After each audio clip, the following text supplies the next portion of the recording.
We are a brand new muscle car, and we build RestoMods.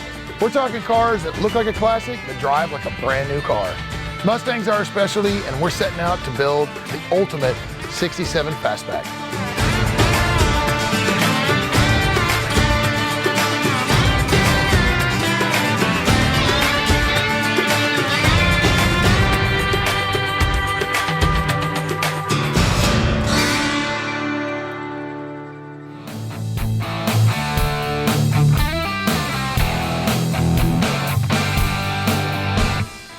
You know, the great thing about this job, there's never a dull moment. Always something going on, parts coming and going, customers coming and going. We've got about 75 projects right now, another 250 on a waiting list. It's crazy, but we love it. Oh, Richard, look, engine box.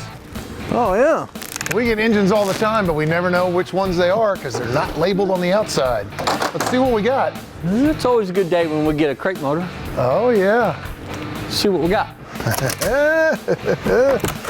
For me, you can't beat the old styling, but at the same time, you can't match the new performance. So when you put them both together, it's a tough combination to beat. You get the best of all worlds.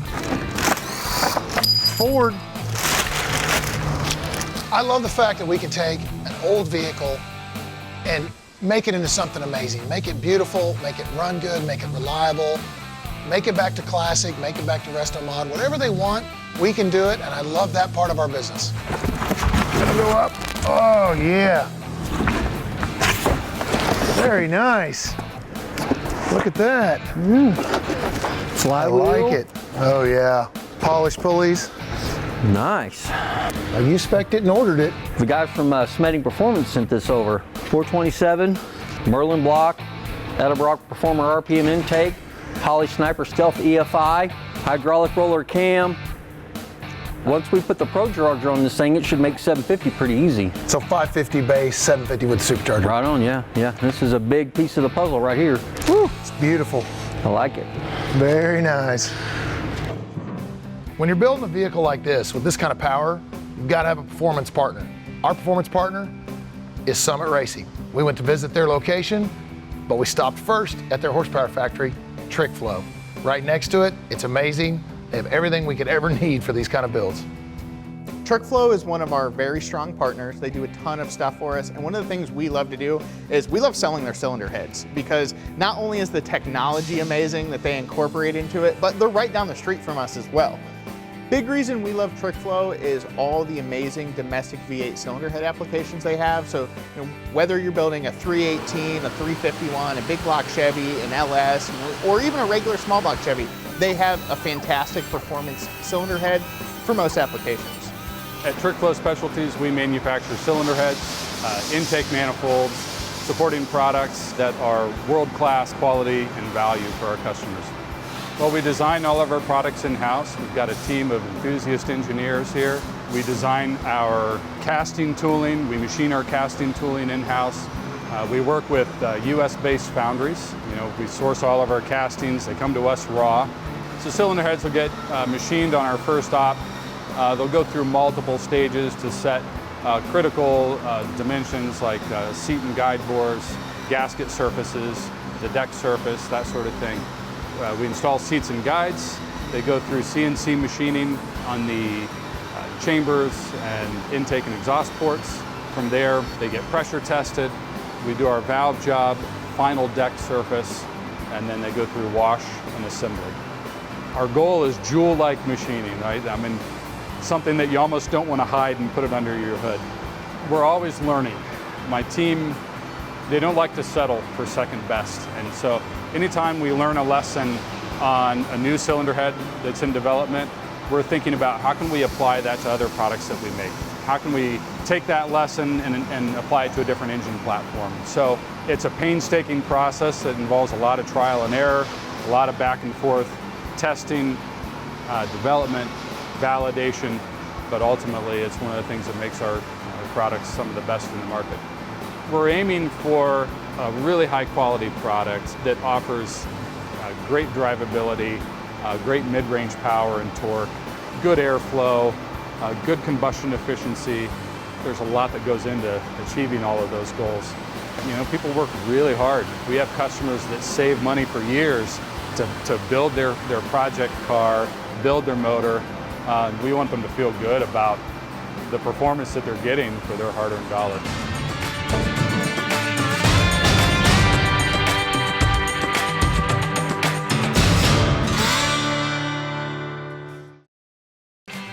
Brand new muscle car Mustang RestoMod presented by Classic Industries and brought to you by Quick Latch, no tools required to operate.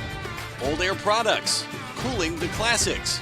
And by Smeding Performance, building high-performance turnkey crate engines for over 30 years.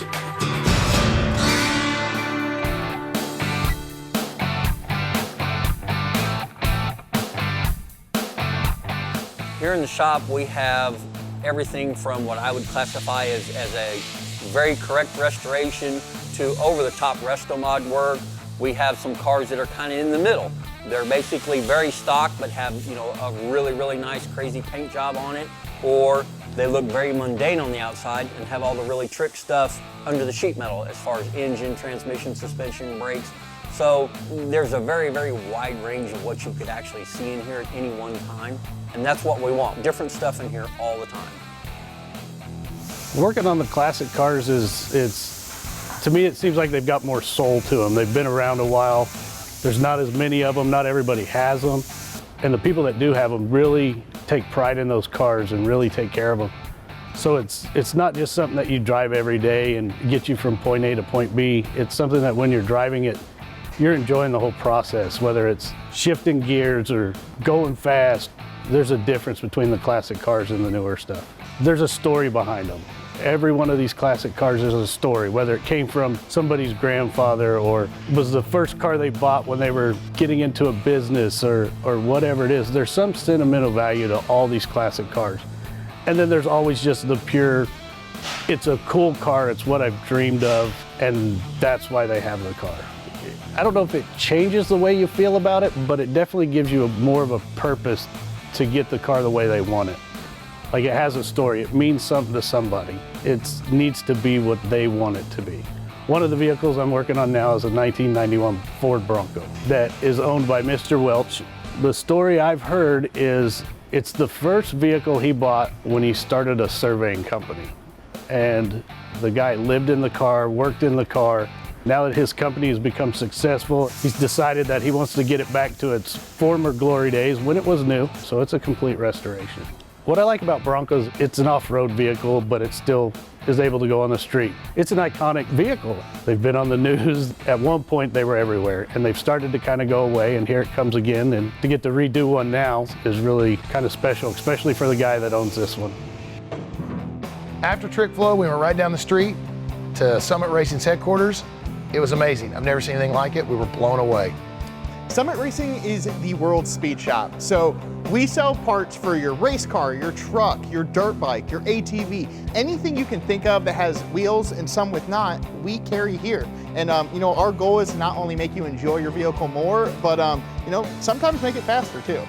We have a massive paper catalog that people absolutely love. It's almost like getting a book.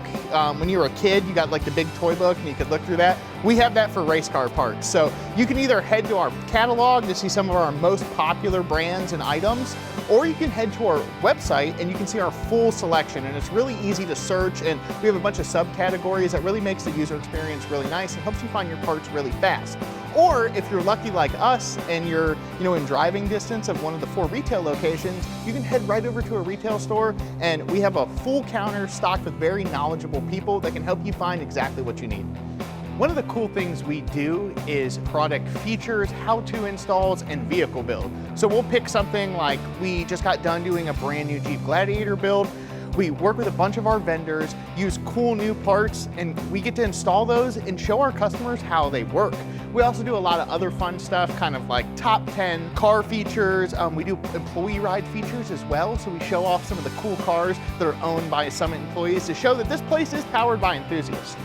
Summit started in 1968 right here in Akron, Ohio. It was all about selling Corvette parts, and then it developed and developed, and it was more stuff, and then they got a retail store location, and 56 years later, we have 4 locations around the United States. We have the Talmadge location here in Ohio, and then McDonough, Georgia, so really close to Atlanta. Arlington, Texas, so Dallas, and then Sparks, Nevada, which is really close to Reno. And with those 4 locations, it allows us to get you parts in about 3 days anywhere in the continental United States. We have all sorts of crazy shipping options, but our regular option, like I said, about 3 days if it's not a crazy item. But we have overnight and second day, and actually one of the cool things we do for like drag and drive events, because that's super, super popular, is we have a truck that follows those around, and you can order parts at the drag strip the next day to, if your car's broke or something crazy. So we're big on getting people parts fast to get them out the door. And we're really excited to be involved with brand new muscle car. And the Mustang, I mean, that's a namesake. Everybody knows what a 60s Mustang looks like. So to be able to be part of a project and help out with parts and do that kind of and see this thing come out of the ground and be, from just a shell to an all done car is really, really cool. And just the opportunity for us to participate is really, really awesome.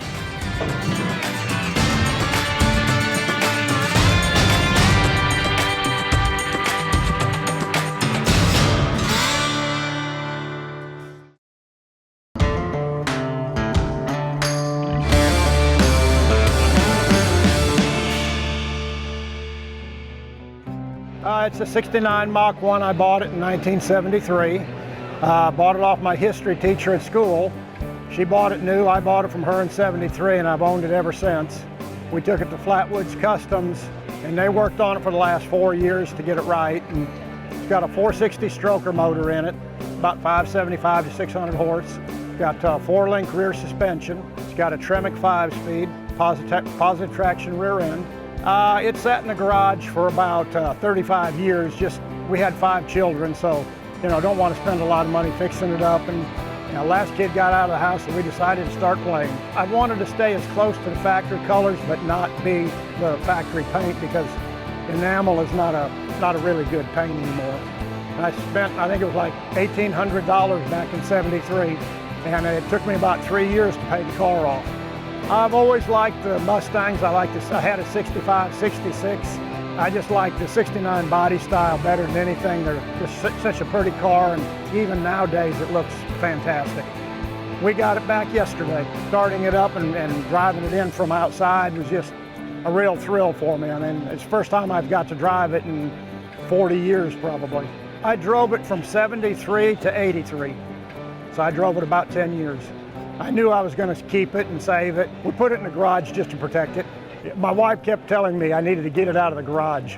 When we decided to restore the car, my wife was just a little on the leery side and didn't want to spend that kind of money, but she let me go ahead and do it anyway.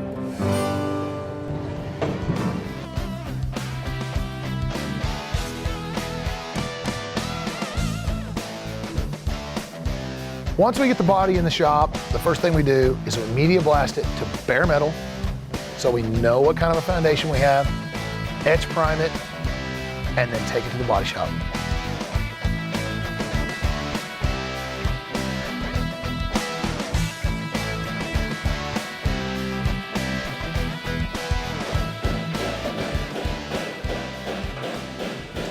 Andreas is frankly the best body man I've ever seen, probably the best body man I've ever heard of. He's from Spain, he's on here on a visa. We're very lucky to have him. A great guy, super talented, and a lot like Richard, he knows a lot of stuff, he's got a lot of experience, but he's also very intuitive. There are things that he figures out that he's never done before, and then you watch what he's done and it's amazing.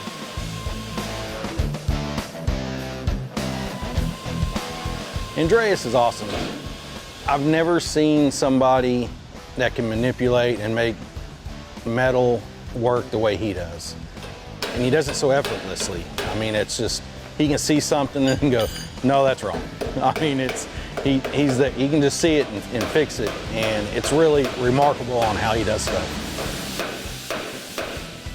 I come from Spain because my wife is teacher in Spanish, and she applied for teaching here, and yeah, she got it, and I came with her.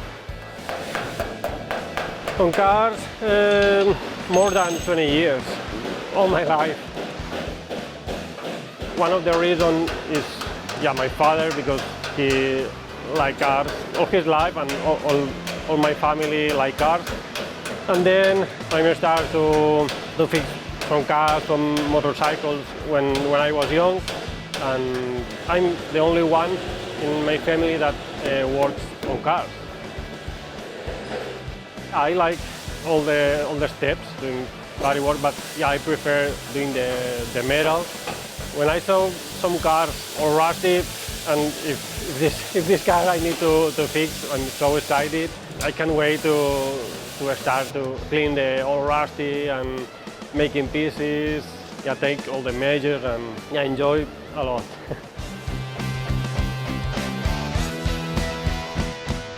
The coworkers are really good people, and yeah, if you need help, they help you, and me also if they need help, and yeah, really good people.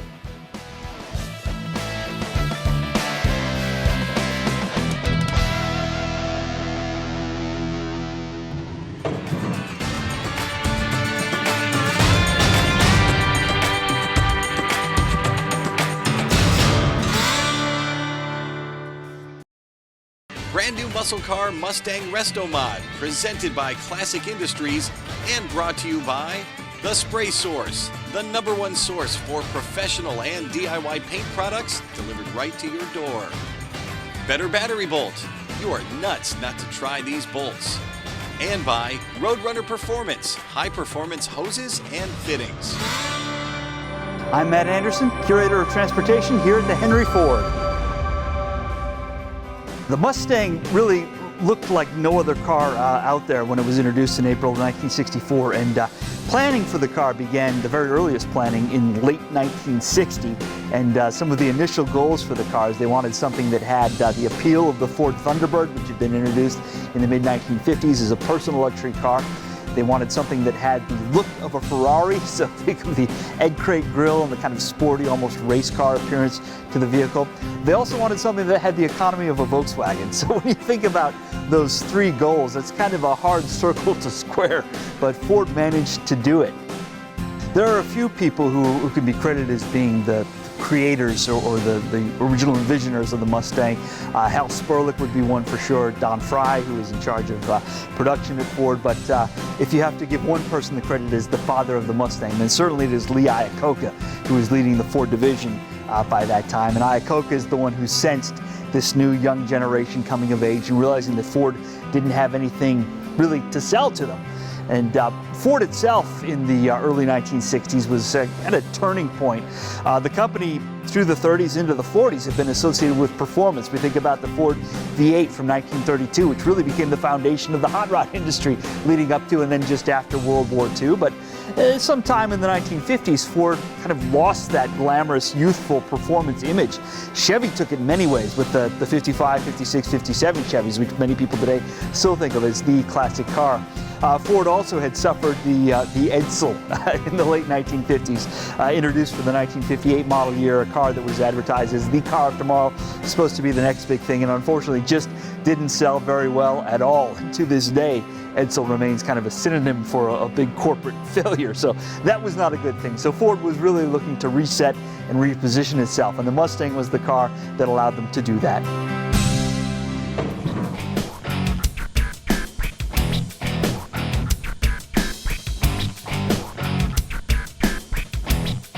All right, Andreas is to the point now where he's gapping all the gaps on the car.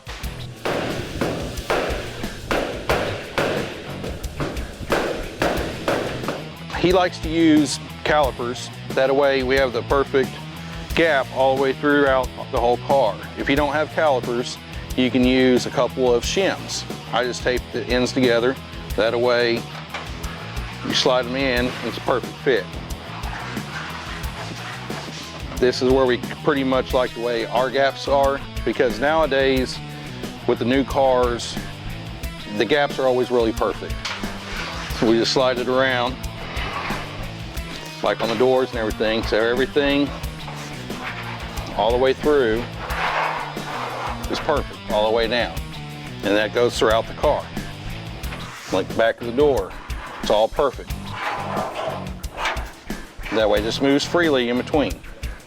And that's where we like to start with our gaps. because later you don't want a bunch of Bondo buildup on your edges, because if you nick it going in the car or whatever, you'll chip your edge here. So we like to try to bring them out and match them up as close as possible before the Bondo process. Back in the day, all the gaps on the car, there weren't a standard for any of it. So you'd have a big gap here, you could probably stick your pinky in. You come up here and your gaps would be really close and you couldn't get anything and it'd almost be rubbing. Depending on who was building the car, throwing the panels on, it could be a Friday at 5 car and they were trying to get out of the plant and they were just throwing the panels on the car to get it out. We really can't do that anymore. Now when you walk into a car show, if you don't notice big gaps and all that, everything's right. So now this is the way we get all the gaps perfect throughout the car.